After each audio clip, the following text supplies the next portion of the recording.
everybody. It's me, Asia, and... Hi, Sean's here. And we just saw Soul and Wonder Woman 1984.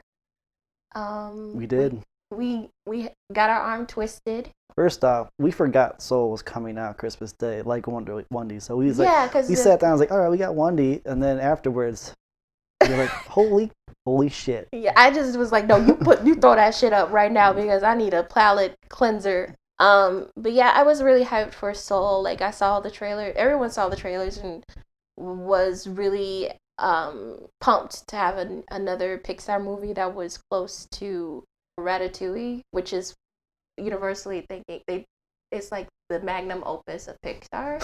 Magnum opus. Okay. I'm serious. I didn't know that. Yeah, no, it's a great movie. It's like, I thought it was Toy Story 3. It was the magnum opus. There are like top 3, and number 1 is Ratatouille. Okay. Toy Story 2 is up there, and it's up to a lot of other people in their opinions. In my opinion, I would say I'm all about The Incredibles, so. Yeah, The Incredibles. That's it. Yes, the one. And it's just because it's like the story is good, the animation is great, the characters are great, the development is great, and Brad Bird, who made The Incredibles, is just like, animation is not a genre, it's a filmmaking style. Yeah. Because in animation there's different genres, and he treats these animated movies like movies first, and he thinks about adults as well as kids, well, mostly adults, making it for adults, and then kids understand it because kids are smart sometimes. Yeah, so let's get into it. Let's talk about Soul. So Soul was like, everybody was kind of concerned that it was going to be more like Inside Out, which I haven't seen yet, but I have Disney Plus, so I'm going to see it. But it seemed too jokey in the trailers, but yeah. I had a feeling they made it that way because all the kids are on YouTube. All these trailers are, attract kids. And Disney probably wanted it to be cut that way to look a little bit more fun because this movie is intellectual. You don't feel like it holds your hand. Exactly. It's more of like, it's wibbly wobbly, timey-wimey. All right. No, I'm saying like there's no like real answers. Like besides, like this is the great before and this is that. Yeah, they don't talk about what happens after you die. They just talk about being. Well, I mean, it doesn't even talk about being good or evil or anything. They just talk about what happens before. Yeah, your purpose in life, living your life, and then you die. I'm pretty sure that the trailer kind of summarized the overall plot, but real quick, the plot is there's this music teacher. What was his name? I'm gonna look it up. Jamie Foxx's character is a music teacher. And he's passionate about jazz music, but he feels like he's kind of trapped in his job. And an old student reached out to him for an audition with Angela Bassett's jazz saxophone player. He finally gets an opportunity. Joe Gardner, that's right. Mm-hmm. He finally gets the opportunity to do what he's always thought that he was put on this earth to do. Right, his passion for and music. Then after he finally gets the opportunity to do so, and he's gonna headline with this popular artist, that's when the movie actually starts. Yeah, he dies. He falls down a manhole. Surprise! He dies. Spoiler. You didn't see the trailer. He dies. Yeah, he dies in the trailer. And a lot of people were nervous because there's a trend with black characters in animation. Yeah, you mentioned this when you saw the trailer. Yeah, because maybe I was wrong to feel so defensive. Like, a lot of people were like, another goddamn animated black character that turns into some kind of creature, or some sort of like analog or like representation of them, but they're not black. But thankfully, you get to see, like I saw in the trailers as well, that you can see flashbacks of his life and everything like that. I'm like, okay, so maybe we'll linger in the flashbacks of his life and talking about how he got passionate about music, his family, and things like that. It did subvert a little bit of my expectations because of the character 22 that's played by Tina Fey and like their dynamic and then how that happened. He dies, he goes up, he's starting to go to the great beyond. Yes. And he's on this it's basically an escalator. Right, to this light that when you touch the light, you basically are like a mosquito hitting a lamp. Yeah. Yeah, but it's so nice that he's like, whoa, that's kind of nice. Turns around, he's like, I'm out of here. He's like going down the escalators. It's really cute. That's another thing about the movie that I liked a lot: the representation of the great beyond and how people are, like the actual souls. They kind of have like these crayon outlines. Mm-hmm. You don't really see it at first, but when you start to see the details, they have like a sort of like almost ghostly, but outlined and like childish, like kind of like comforting. Yeah, everything look very fluffy. The grass is like looks like the shag carpeting that I grew up Everything with. looks very comforting. Yes. Yeah, it's very comforting, very neutral but colorful, and then of course the music is great for this movie. I like that they do focus on jazz for New York and percussion and saxophone. The music was great. And then you go to the Great Beyond, and it's very simple, very catchy, very like calm, but like mysterious. Yeah. The music. Yeah, and I forgot all about the trailer and what happens in that trailer. All I remember is that he dies and he becomes this little character, and I don't remember anything that happened beyond that. So when he goes to the Great Before, or whatever they called it, I think it was called the Great Before, right? Yeah, the Great Before. I was like in a whole different world. I was like, "Oh, this is awesome!" Yeah, that's really cool. This is cool. And then like all the Jerrys were really Jerry and Terry. The one like, Terry. Everyone else was Jerry, but he was Terry. Yeah. A lot of the voice acting is great too. All the different animation styles, because there's like 3 or 4 different animation styles in this movie. Well, you got the Jerrys. The Jerrys are different. Very specific. They kind of remind me of like this kind of Picasso-esque thing. Like they can be seen from all, like their facial features are kind of seen from all angles, but it's flat. Yeah, and 2D looking. Exactly. And then you have the Great Beyond, which looks Great kind of Before. I'm sorry, Great Before. You stop messing up with my mess up. Yeah, stop it.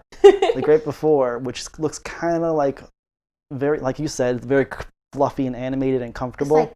It's like you know those clay toys, like when you squish it and the hair would come out. It was some of that. It's like it's stuff like that. And then you got the real life, which looks very, it's stylized. It's a different style. Yeah. So there's like 3 or 4 different animation styles. Is that like classic Pixar, like sort of realism / stylized characterizations. And then like the way that features are exaggerated and complemented, it's all familiar, but like it has that iconic style. And then you go to the Great Before, and it's just like an amalgamation of all these things that are like that complement each other. Yeah. And yeah, it's definitely up there. I feel like Soul is up there in between Ratatouille and maybe Toy Story 2. Like, I feel like it's going to be up there. I mean... It definitely makes you think after the movie's over. Like, are you really enjoying the life that's been set before you? Because that's what basically the whole movie is about. Right. And Joe specifically, like... I mean, I don't know if you felt anything like this. But I don't know if we can spoil it here, but people have probably seen it already. But there's something that happens where Joe has to confront his mom and basically put his foot down in a way. And... it's like a moment that everyone can relate to. Pushing back and actually saying, I want to do this and I don't really care if you accept it or not. But I would like your support in it. And, and that was showing, great. And the same thing with his student. She felt defeated about, she's talented, the trombone girl in his class. She's very talented. Yeah, that was good too. But she probably feels defeated because she's like getting taken away by the music, and everyone kind of laughs at her because she kind of went off script, and it kind of discourages her, which happens. And to have someone to positively reinforce you to pursue your dream, that's very comforting, and it does come back a few times. Several times. Was it about 3/4 of the way through, we thought that his purpose, that we were going to end up figuring out that he was supposed to be a teacher. And I mean, it might be a portion of his life that he enjoys to teach, right? But that's not what the movie's about. And then you can tell that his teaching got him I mean, he's pretty much, his student came back to. He thought about him because he was a large influence on his life and remembered him, and that should be even more encouraging. That too, yeah. That's a good point. That that could reinforce that, like that whole message of maybe he should go back to being in school and just be more passionate about, because he was a part-time teacher. You find out he's part-time. He got a full-time offer at the beginning of the movie, and that sets off the whole chain of events. Exactly. And also the message of just stop and smell the roses. That's the overall message of the movie. Yeah, because Joe was too focused on that pursuit, which is good. Which is what we all do. Yeah, we're doing it really right now. We're pursuing. But yeah, that pursuit might blind you to the more important things. Exactly. Like his family, his students, his passion in music, and where he can influence other people positively. And because in the end, he does teach another person. He teaches 22. Yeah, and so, it's through 22 that he also learns what life is actually supposed to be. Okay, and I think that's pretty much it's probably the best thing that was released on Christmas. Well, I mean, overall, I think it might have been one of the better movies released this year. There wasn't too many, but yeah, Pixar is still in a good form. Like people were kind of worried about. Like I don't know if Onward was specifically there. Oh yeah, Onward did come out this year too. No, that was last. I remember watching it on Disney Plus though. No, it did get a theatrical release, and then everything started happening. Oh yeah, that's true. And then they just pulled it from the theaters and put it on Disney Plus. Now I remember. That one was a good one too. I mean, I didn't relate to it too much. It was daddy stuff. Yeah, but I think this is like a return to interesting topics and something that teaches children something a little bit deeper, and I appreciate that. So I would give this one an A+. A 9 out of 10. Yeah, I didn't have too many. I can't think of any major issues that I had with the movie. Me neither. It actually lingered with me for a little bit afterwards, thinking about, do I take life for granted, or do I not stop and smell the roses? Which the answer is yes. And the voice acting was really, really, really good. Yeah. I did not have a complaint with anyone's performance. I can hear Jamie in there. I can hear, Tina. It was pretty much Tina. But even though that was in the back of my mind, they still, they embodied the characters. I guess if I had to make a complaint about it. Uh-oh. I would say maybe it does hit you on the nose just a little too hard sometimes. Yeah. I mean, some of the dialogue is just like... Yeah. Well, I mean, I'm just imagining if I but it's for kids, so... Yeah, if I put my niece... if I watched this with my niece, I made her watch Ratatouille with me, and she enjoyed it, and there were some parts that were... There's some parts about Ratatouille that you have to, you can see through the character of Remy that he's passionate about cooking, and this is his dream to cook, and he doesn't speak. Which is awesome. I fucking love that he can't speak, but you can just feel what he's feeling. Yeah, the humans can't understand what he's saying. Right. Yeah. Well, I mean, he can understand them. He can nod his head, and when Hugh can see that first moment where he's about to cook, he fixed the soup, and then he's like, I fixed it. Wait, this is my chance to cook in a kitchen that I've always wanted to cook in for my idol. I'm doing it, and you can tell he's just in his zone. As you could tell, Asia loves Ratatouille. Ratatouille's the fucking awesome movie. It's perfect. 10 out of 10. Would watch again. Probably will. So I'd probably give it Soul maybe an 8 or a 9 out of 10 as well. I thought it was. I thought it was really well done. Everything was great. Animation, voice acting, story. The animation is really good. I like it a lot. I like how they portrayed the great before, and if you have Disney Plus, watch it. Check it out. It's really good. I enjoyed it.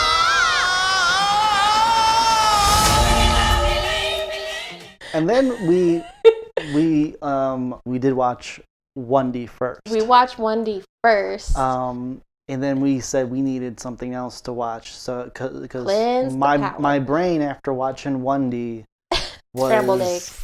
Scrambled eggs is probably the best way to put that. I was kind of pumped about seeing Wondie. Yeah, me too. I really enjoyed the first one, except minus the last maybe 10 minutes of the movie. Well, the big CGI. Portions of the last 10 minutes of the movie. Like the CGI with the fight. CGI battle, which really took away from everything else that was happening in the movie. I mean, I understand that the studio made Patty do that, essentially, because they needed some big action sequence at the end of the movie. This is the formula, and you're sticking to that's it. That's what you need to do.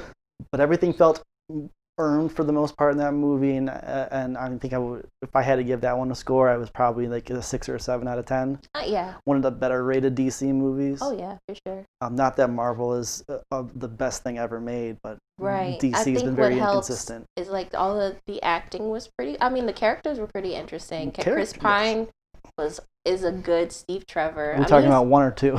In one. But he's good in this one too. Like he's a talented actor. Same thing with Pedro Pascal. I feel like that. I mean, some people say he's overacting in this one, but we'll get into that. If I had to compare and contrast, and what are the things that worked from 1 versus 2, characters are strong in 1. Some are strong in 2. Some are likable, and they're likable in 1 for sure. 2, some of them. Some of the characters in 1 were kind of one note. Even the villain was one note. Oh, for sure. Ares. Ares, yeah.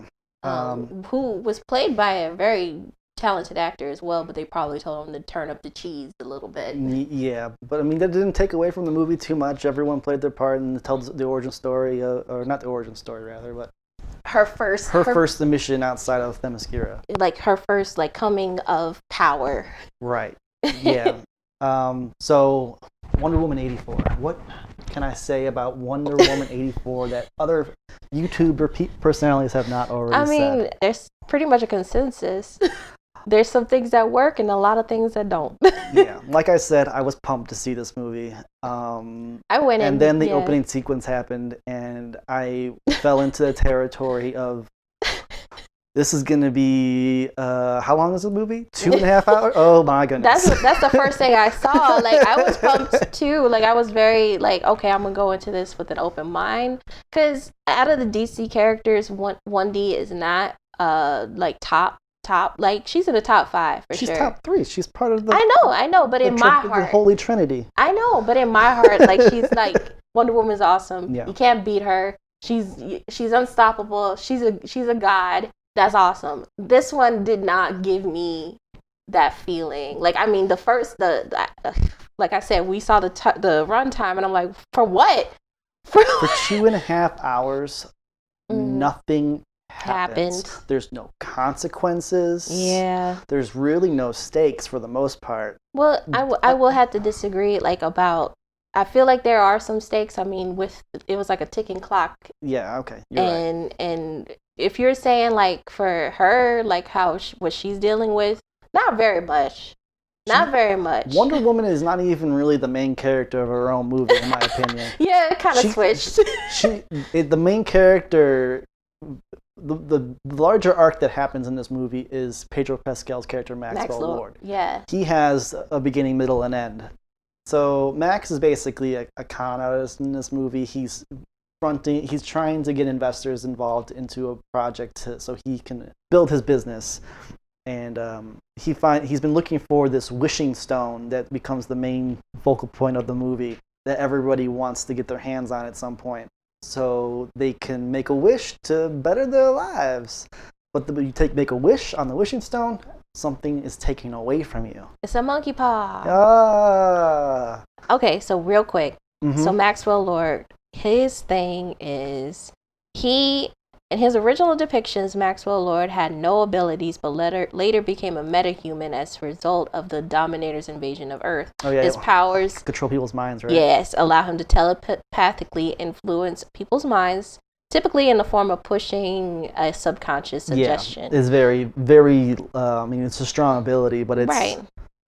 Only using his powers causes Max's nose to bleed. We got a little bit of that mental strain.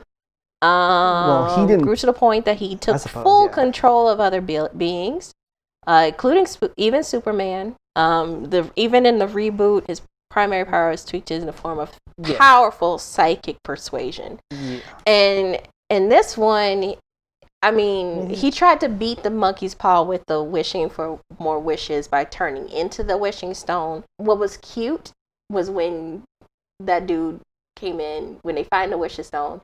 Barbara Ann Minerva, Kristen Wiig's character, she finds the wishing stone. They're like, this is just a hunk of junk. And Diana and her are still looking at it. They're like, oh, okay, whatever. And that's when she kind of subconsciously wishes that Steve Trevor was back alive again.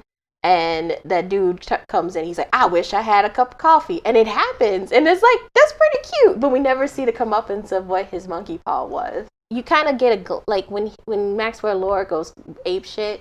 And he starts I'll take your strength, I'll take your heart. The monkey paw was taking his health. or the wishing stone. I don't know. You got monkey paw now. Yeah. The wishing stone. He wishes to become the wishing stone, but the wishing stone was also killing him. So that's what it was taking away from him.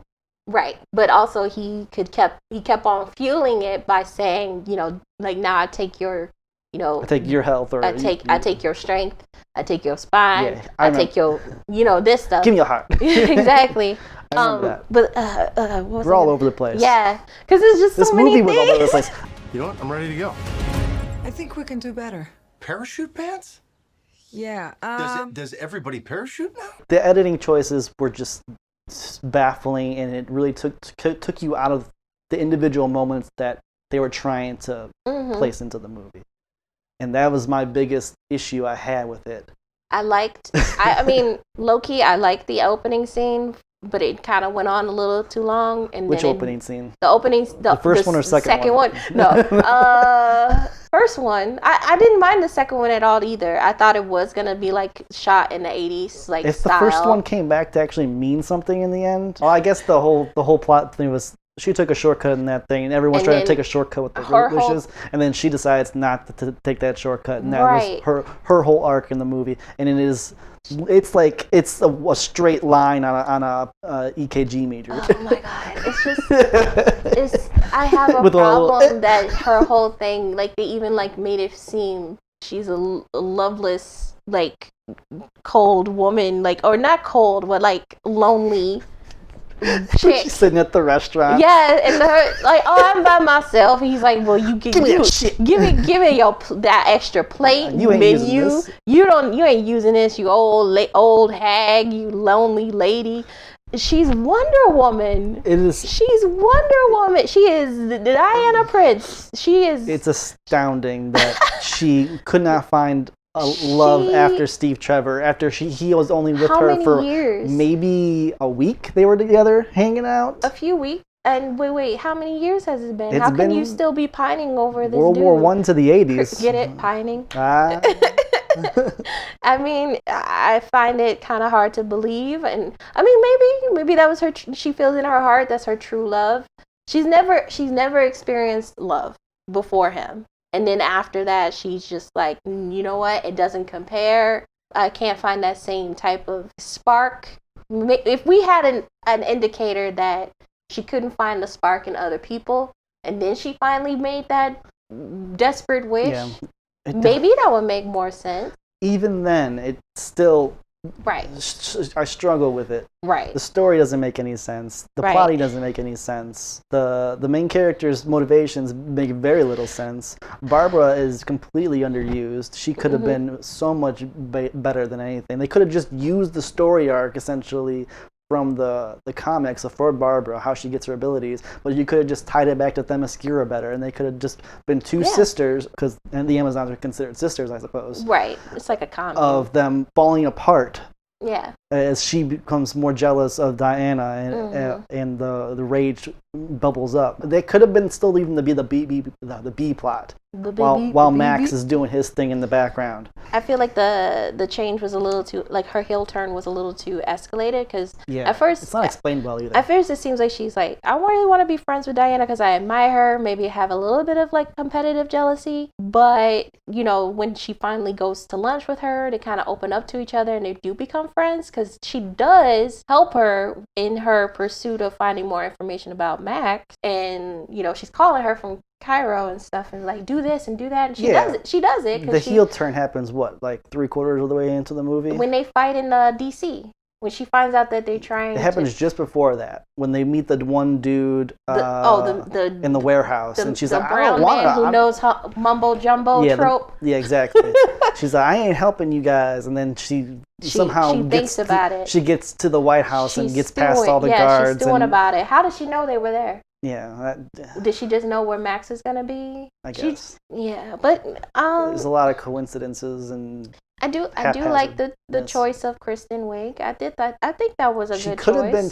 I don't understand, because Barbara's character in the comics is that she's basically a socialite. Or am I saying that right? Yeah, she does like the big head game stuff. Yeah, and does spelunking for fun because she ain't got nothing else to do. She's rich. She's beautiful, but she's not as catchy as Diana. She wants more. She wants to be like the best of the best. Kristen Wiig's character is basically quirky Kristen Wiig. I mean, Cheetah's story has changed a bunch, but this mousy character who can't measure up to it. So it's like at the other end of the spectrum altogether. And it would be more interesting if she was already this socialite person who had all this money and power, and she still can't obtain happiness while Diana is already happy. Priscilla Rich was the original one from like the Silver Age. They kind of redid her, and basically Barbara's the same character. Right, and then there was Deborah, and then Barbara Ann has been the name that's stuck. Yeah. They could have easily redone her character sort of to make her more integral to the story than just be boss battle A. She's not even a boss. She's a heavy. I'm having such a hard time talking about this movie because it was so nonsensical. I know Patty can direct a movie. Yeah, Patty's good. So I don't understand. I think it's like the action movie type. It's not, the action's not plotted well. There's long spaces of, character development, but nothing really happens in the character development. Right. And Steve Trevor, I think if you removed Steve Trevor from this movie, you would have had so much more time to develop Max and Barbara to make this movie good. A little bit more well-rounded and like completed. Like it doesn't feel like there's a complete story there. Like the only person who has a complete story is, like you said, Maxwell Lord. Yes, like, he's got the full circle, and that's it. That's the only person. That was the only consequences person. For almost destroying the world. Right, and he gets his son back. He started back at zero. You should have did it the right way. You should. Yep. You don't take no shortcuts, Max Lord. Ha ha. Yep. You can't get more wishes because that's the rules. Do you want to say something positive about the movie? Do I want to? Barbara, what did you do? I'm struggling to find good things to say about it because, you're looking at editing, story structure, pacing, character development, unnecessary characters that bog down the story. That's making it 2.5 hours. Two villain thing. The CGI was shite. Yeah, there's sometimes where you see a real outline of her. If you didn't notice, there's green screen in Barbara Ann's glasses in the first scene where she's introduced. I went back to look at it. It is true. There's green screen.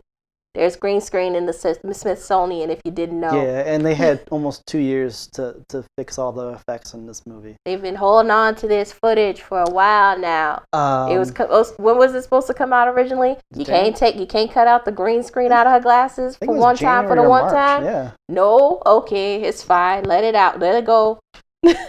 It's fine. It's cut, print. Good guy, got it. Great. I wonder if the CGI was intentional to look like that because it was in the 80s. No, man. Don't even try. I wonder if it was. Don't even try. I wonder if that was their thought process behind the way that it looked. Hell no. So if the next movie that's going to be taking place closer to current year is going to be better, there's still no excuse. It just looks like it was made by the CW crew.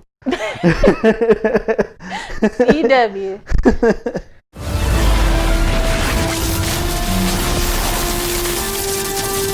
Let's talk about positives. So we at least have that at some point. All right. I don't mind the casting at all. No, the casting is good. Right, the casting's great. Some of the performances were. I do like the parable entry. I like the first of the two opening scenes.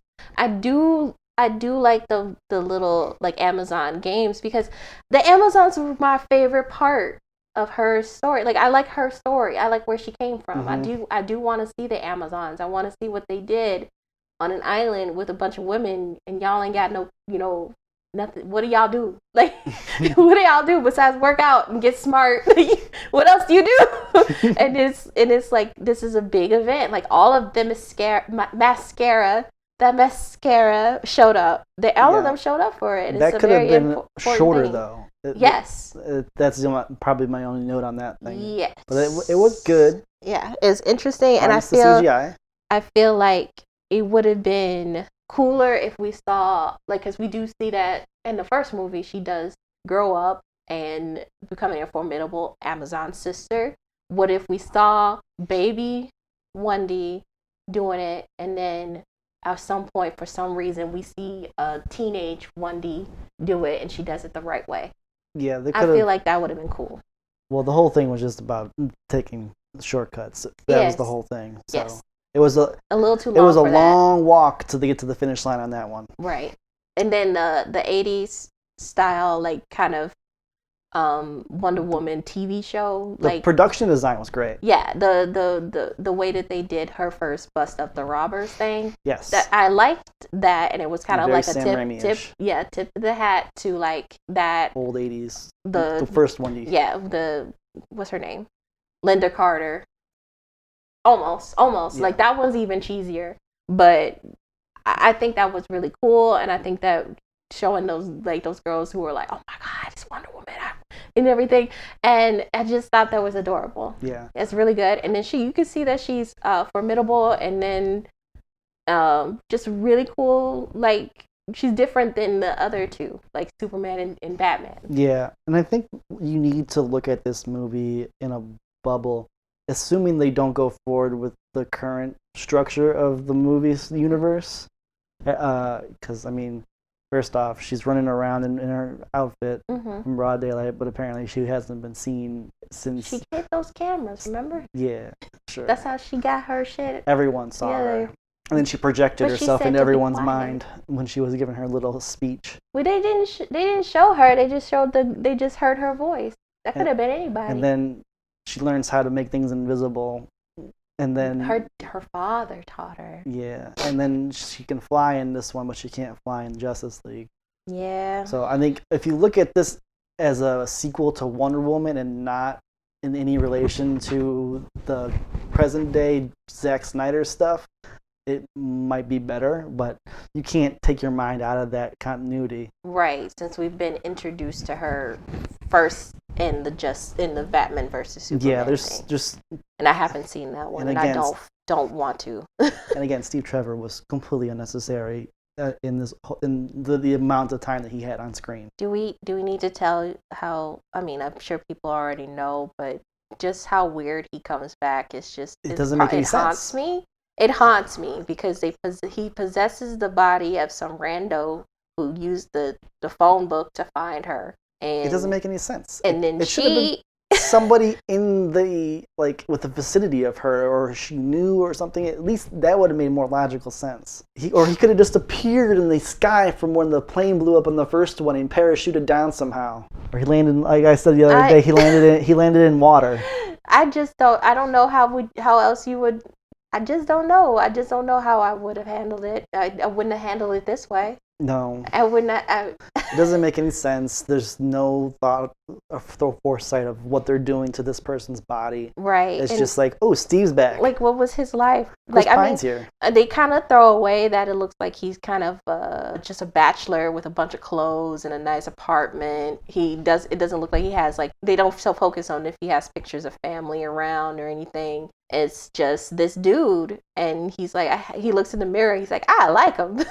Yeah. He's got like the cut of his jib. That's Chris Pine does good fish out of the water. I'll say that. Yeah, he's a talented actor. He cares. He's professional. He's good. Pedro was great. Kristen was good with what time that she had. Yeah, she could have used more. Wondie Gal was there.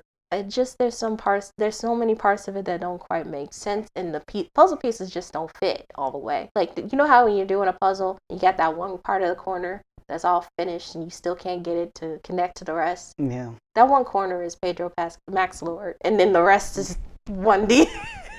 The movie was almost as all over the place as our review of it. The hot mess. Just a hot mess. I mean, it's really not as bad as like Suicide Squad or any other that stuff. Yeah, I mean, I wouldn't put that. I would prefer, if I had to choose, if you put a gun to my head and I had to choose which one to watch of, like, in that Zack Snyder music video edited type of shit, I would definitely watch this one again. Like, there's parts that I like, and I think Gal Gadot is a good Wonder Woman. Yes. And I like that she is just a pure, yes, kind, honest, truthful person. Like, she is the out of all of them, Wonder Woman. yes, out of all of the so far the DC Justice League characters, she is the actual superhero. Yeah. Everybody else is moody, gloomy, drama filled, comedic timing shitlords, and I actually like her out of all of them. Yes, she's Wonder Woman is Wonder Woman in my opinion. She is mischaracterized in this movie for plotting purposes, and that's probably one of the things that bugs me. So if I had to give this a rating, I would probably give it maybe a 5 out of 10 if I'm being nice. Yeah, I would say that too. It's average. If you never watched an action like superheroes schlock type of thing, just like if you just wanted to start watching a superhero movie, just a regular person, you would be like, okay, this was cool. I'm thinking of it as a comic book fan, as seeing all the rest of the DC movie and comparing it to the first one. If you haven't seen the first one, you will probably enjoy this one. If you haven't seen the first Wonder Woman, you would probably enjoy this one. I don't know. I think people would. People's brains probably hurt after watching this movie. No. No, they won't, because there's a lot of hand-holding in it. Like, people will understand it fine. I mean, there is a lot of hand-holding, but there's also just too much exposition. All movies Wondie does that in this movie. They talk about what's happening, and it's resolved either in the next scene, or they recap what happened in the scene previously in that next scene via dialogue. We already saw it. We don't need to see it again. Do you remember anything that made you laugh out loud? As good or bad? Both, because I can think of a few. I was really baffled why they flew into fireworks. That didn't seem... Yeah, it would have messed that plane up.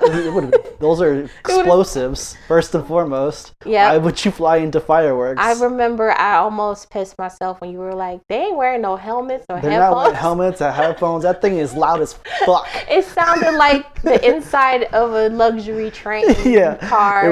There was no sound at all. It was just dead silent. And they're just like, whispering to each other, this is a great day. Exactly. I love you so much. And he heard it perfectly. Another one that made me chuckle, like, I mean, every time Kristen Wiig was doing something, she was like, when she was Mousy Barbara Ann, like when she first is tripping over herself, that was kind of cute, and that made me smile. What made me kind of go what was when they were driving on that one street in Cairo and saw MacLeod passing by him, and they were like, that's him.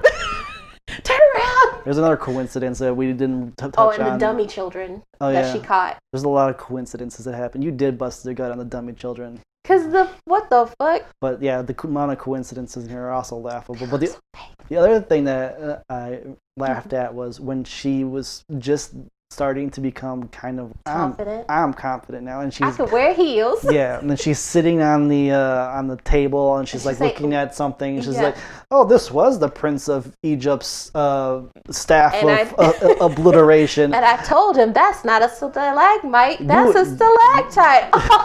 And everyone is circled around and it's enjoying her stories. So she's just so great now. Everybody's a sycophant for her now. The same dude who walked over her papers when she asked for help is like, hey Barbara, what are you doing later? You're so confident, something about you is so different, you're so sexy now. Her face is literally the same. Her hair, like her hair changes, she gets her hair done, now she wears heels, so you know that's when she's confident. When she could wear heels, that's confidence, baby. That was the other thing. Wow, this is getting way too long. But you just reminded me of, so she goes out to dinner with Diana. And then she's like, if you ever fall in love? And she's like, yes, once, he's dead. And she's like, oh no. Then she's walking home along the Washington Monument path, and the guy is creeping on her and rubbing up on her. And then Wondie comes up and shoulder checks his ass, and then she's like, go home. And then she goes back to the museum, and instead of like doing anything else, she just goes up to the wishing stone like she knew that it was gonna work, and she wishes, and it works. Oh yeah! It just happens. Oh, weight distribution. I'll teach you someday. Yeah. And she was like, "That's it." I wish I was like her. Why would she go? She walked all the way back. She literally just went back to make the wish, essentially, because that's all she did. She didn't go back and do some work and then like pick it up and like, that would have made more sense. She just like jokingly wished on it. Oh, there was another thing that was like, I don't know if this is a compliment or something that's kind of weird, but MacLeod has like kind of threw away a line that he's been looking for the wishing stone for years. Yeah. And he had like pictures and stuff of it. How does he know? Yeah, I don't know. They never explained that. He's an oil tycoon. Yeah. Type guy. We never figured out how he learned there's an actual stone that you can wish on. Right. It just happened because the plot needed it to happen. I guess so. I'm just not convinced. And then the way that they were like, he's like, ooh, what's this? And he sneaks it behind his back, but then she tells Diana, I let him borrow it. Why didn't he just ask for it then instead of sneaking behind his back? Because we needed to advance the plot. We needed you to know that he wants that. We needed to advance the plot, so she needed to tell Wonder Woman that he has it so she could go to his office. Otherwise, they wouldn't have known that he took it. Right, wait, oh my god. Oh my god. So they had to retcon that little bit where he sneaks it and have her tell Wondie that happened. My head brain. I don't know how this movie happened, how the CGI is as bad as, how the story is as bad as it is, how everything is as bad as it is. But the characters are great. Performances are pretty good. And you're trying to wrap this shit up. I got something to say though. Patty, you did whatever that was. You did whatever that was. I don't know why you did it, but you did it. You did it. No, but one last thing. This will be the last thing. We have to give these directors and writers some credit. I mean, there's a lot of things that ain't right. There's a lot of things that could have been, I don't know, more simplified or something, or they simplified it in a weird way. But all these characters are weird as fuck. All these scenarios are weird as fuck. And they tried their best. Gold star for trying. I wonder if there was like a lot of notes behind the scenes or something from the DC folks. Saying we need this, this, and this, and then it was like, oh, that didn't work out. I know DC fanboys don't like comparing these DC movies to Marvel, but at least they put out a chart. They put a tree chart as to what this related to this, and this related to that, and what this means and that means. And there's rules.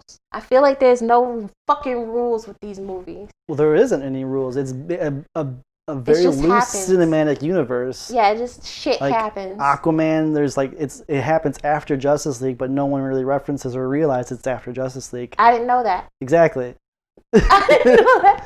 But wait. But it doesn't look like it's after Justice League because it's basically an origin story. Right, because Mara's like, I've been looking for you. Exactly. And then they're all new, like it's all brand new. I don't understand. So it's nuts. They need what's his face, Kevin Feige, or how you say his name. Yeah, Kevin Feige. They had Zack Snyder and Jeff Johns, but I just feel like there has to be some super fanboy like Jon Favreau, Kevin Feige to pop up. Probably Zack Snyder was probably their closest bet because he likes DC, but he would want to make it dark and give Batman a gun. But that's just I digress. But at the end of the day, we need some sort of fanboy who actually has an idea of how to plot this into a nice skeleton that each movie can have their own shit going on, but it can coincide and everything has rules. Because it seems like this one had no fucking rules because there ain't no day. Nobody remembers it back in 1984 when the nukes disappeared out of the sky. Nobody remembers when this dude used particles to take control of every screen, every TV, every computer, every microwave, every Game Boy Color. There's no transmitters and monitors back then. There's no way to work. No one thought it was weird that these dudes that worked on Wall Street, they would try to check their stocks, and then all of a sudden this Chilean dude is yelling at them to make a wish. And yes, Pedro Pascal is Chilean, so I got that correct. Overall, the movie, as we come to say, is not the greatest. 4.55 out of 10. If you're a DC completist, go ahead and check it out. You might have some fun with it, but it is very confusing. And like I said, I think it would be fine for people who never really got into superhero movies and don't care. Yeah. If you saw it and it was just like, I like Gal Gadot, I like Chris Pine, I like all these actors, I watched The Mandalorian, fuck yeah, I'll watch this movie. You'll enjoy it. Because there's some fun, heart racing parts of it. Some of the action when you got it was decent. Because there's long short stretches of no action at all. That's just a trash can. It's just a trash can. Yeah. So that was our review of Soul and Wonder Woman 1984. Yeah! I hope you enjoyed that rambling. Everyone have a great day. Take care of each other.